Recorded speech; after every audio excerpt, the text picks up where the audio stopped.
जिस महाराष्ट्र में लोकसभा इलेक्शन, जो कि मोदी जी के नाम पर लड़ा जाने वाला इलेक्शन था, उस महाराष्ट्र ने बीजेपी को हराया था। वो इलेक्शन मतलब मोदी जी को प्रधानमंत्री नहीं बनने देना चाहता था वो राज्य।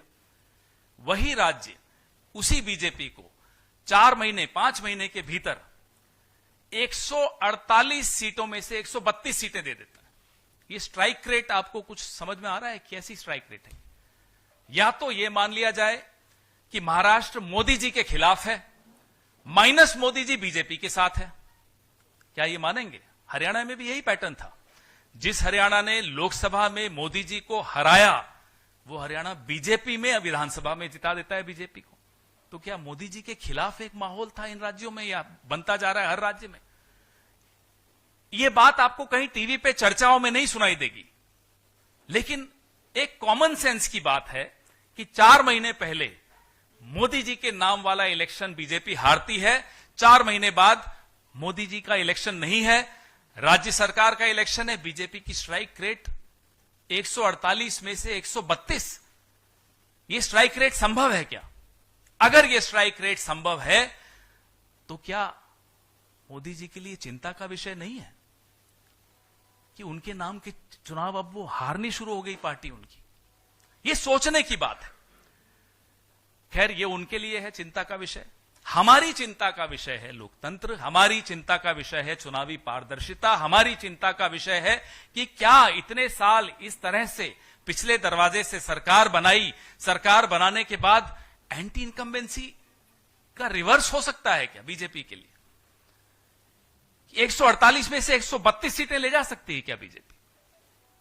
तो लोकसभा में क्या हो गया था? हमने लगातार शिकायतें करी। बीजेपी की एक महिला नेत्री के घर से चुनाव आयोग की वेबसाइट में घुसकर नाम काटे जाने की शिकायत जयराम रमेश जी ने की थी, महाअघाड़ी के सारे नेताओं ने की थी।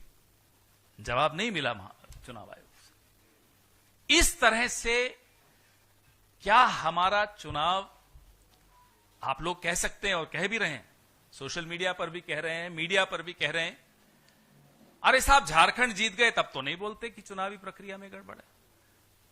साहब, झारखंड, जम्मू कश्मीर, बाई इलेक्शंस, जो असेंबलीज जिनके मैंने नाम लिए, उनको जिताकर वहां लेवल प्लेइंग फील्ड देकर हमें जीतने दिया जाए, ये इस उम्मीद के साथ कि उसके बाद हमारा मुंह महाराष्ट्र में बंद हो जाएगा, माफ कीजिएगा, मुंह बंद नहीं होगा।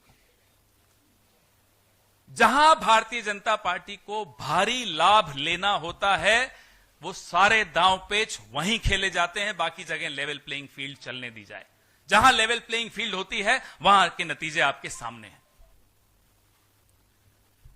इसलिए इस पे सवाल हम जीतें या हारें, चुनावी प्रक्रिया पे हम सवाल उठाते रहेंगे। जिस देश में बच्चों के एग्जाम के पेपर लीक हो जाते हैं, वहां हम क्या आंख बंद करके मशीनों पर, आंख बंद करके चुनाव आयोग पर, आंख बंद करके चुनावी प्रक्रिया पर भरोसा कर सकते हैं? आप बताइए।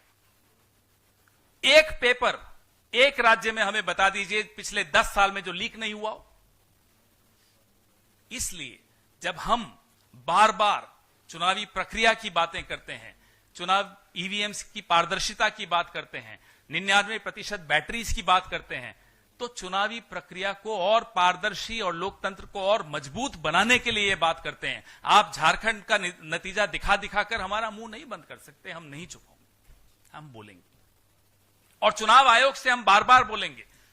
आज तक शेरो शायरी के अलावा हमें कुछ सब्सटैंटिव जवाब नहीं मिलता, जो हमने ऐसे मुद्दे उठाए हैं, जैसे कि अभी मैंने आपको उदाहरण दिया